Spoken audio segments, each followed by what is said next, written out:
मेरा नाम विनय भूटानी है और मैं अम्बाला छावनी का रहने वाला हूँ। मेरी बेटी इशिका भूटानी जो विनित्सा यूक्रेन में एमबीबीएस की पढ़ाई के लिए गई थी।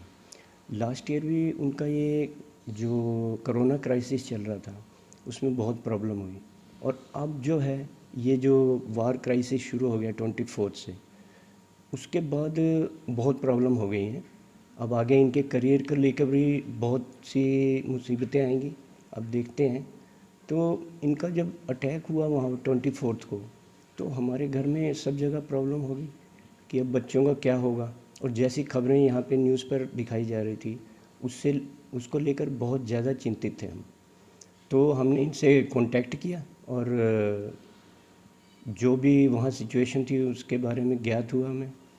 उसके बाद हमने इनको श्री अनिल विज जी के पास, हमारे जो हरियाणा के गृह मंत्री हैं, उनके पास हम एक फरियाद लेके गए, रिक्वेस्ट लेकर गए कि इस जो ऑपरेशन गंगा चलाया जा रहा है इसको थोड़ा तेज़ किया जाए। और उन्होंने इस पर काम भी किया और बहुत तेज़ी से काम किया, जिसका असर ये हुआ कि मेरी बेटी 27 को ही घर पर पहुंच गई 3 दिन के अंदर। और इनको यूक्रेन तक तो इनके साथ जो यूक्रेनियन आर्मी है उसने रेसिज्म का जो होता है जातिवाद जैसे होता है ना, वाइट ब्लैक, वो बहुत अच्छे से ट्रीट नहीं किया मतलब। तो जो रोमानिया बॉर्डर जब एंटर किया इन्होंने, उसके बाद बहुत ही अच्छा इनके साथ ट्रीट किया गया, बहुत ही अच्छा खाना पीना दिया गया जैसा कि मेरी बेटी ने बताया है।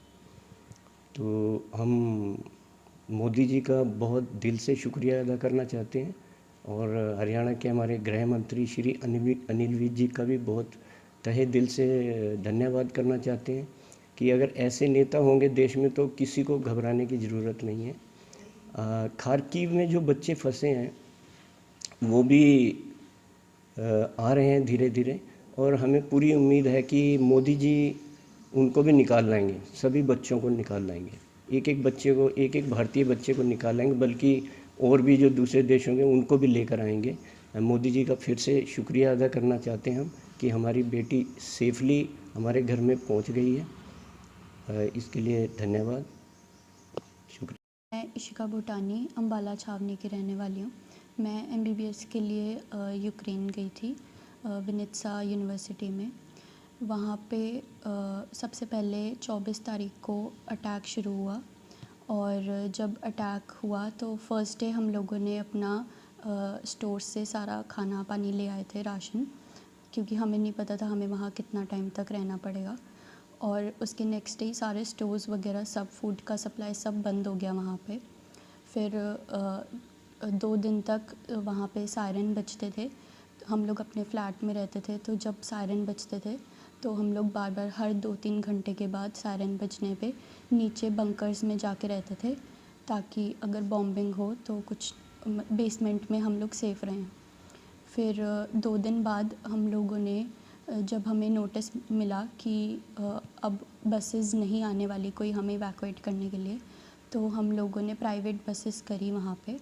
और हम लोग बसेस के थ्रू सब पूरा विनित्सा, हमारा रीजन, सारे इंडियन बच्चे बसेस पे इंडियन फ्लैग लगा करके बॉर्डर तक पहुँचे, जिसमें हमें अराउंड 10 आवर्स लग गए थे। बॉर्डर पर पहुंचने के बाद हम लोगों को बहुत धक्का मुक्की हो रही थी। वहाँ पे बहुत ज़्यादा क्राउड था, इंडियंस का बहुत ज़्यादा क्राउड था, और साथ ही यूक्रेनियंस भी वहाँ से बॉर्डर क्रॉस कर रहे थे। वो लोग पहले, जो वाइट लोग हैं वहाँ से पहले वो लोग क्रॉस कर रहे थे। फिर 5-6 घंटे के बाद हमारी टर्न आती थी, इंडियन बच्चे, जिसमें से सिर्फ 25 बच्चों को एक बार में निकाला जाता था। हम लोग लकी थे, हमारी 6 घंटे के अंदर ही बारी आ गई, क्योंकि हम लोग लड़कियां थी। लड़कियों को पहले इवैक्यूएट किया जा रहा है, बट काफ़ी बच्चे वहाँ पे रात भी उन्होंने गुजारी है। धीरे धीरे करके टेम्परेचर वहाँ पे बहुत ज़्यादा, नाइट में तो बहुत ज़्यादा ही लो हो जाता था, जिसकी वजह से एक बच्चे की ठंड में डेथ भी हो गई। फिर बॉर्डर क्रॉस करने के बाद हमें काफ़ी अच्छा ट्रीटमेंट दिया गया।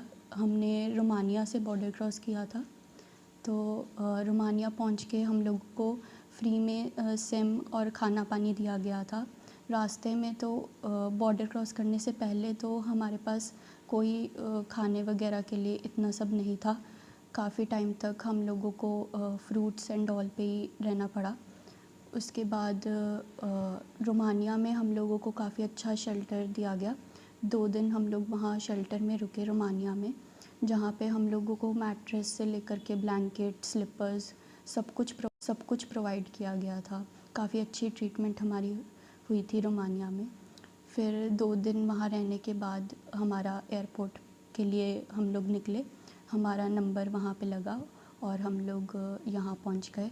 तो इसके लिए मैं मोदी जी और अनिल विज जी का होम यहाँ हरियाणा के होम मिनिस्टर उनका बहुत थैंक यू करना चाहती हूँ कि उन्होंने ऑपरेशन गंगा को काफ़ी अच्छे से इम्प्लीमेंट किया और काफ़ी बच्चे यहाँ पे वापस आ गए हैं।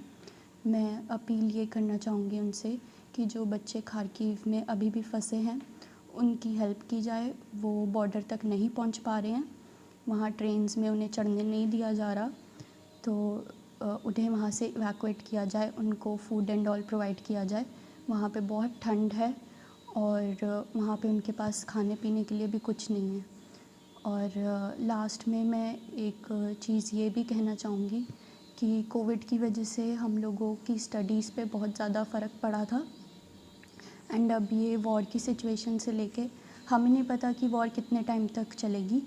तो काफ़ी बच्चे पहले से ही ईयर ड्रॉप और पता नहीं कितने ईयर ड्रॉप करके आए थे वहाँ पे। एंड अब हमारा फिर से सेमेस्टर बैक तो होगा आई गेस, और हो सकता है ईयर बैक भी हो।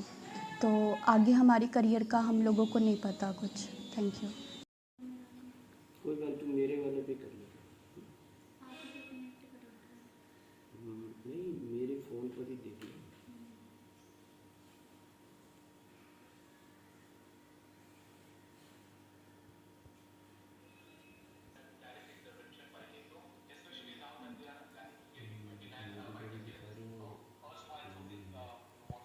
देखो ये प्रॉब्लम हो रही है यहाँ पे। ये तुम्हारे घर के, ये देखो बॉम्बिंग कर दिया ये।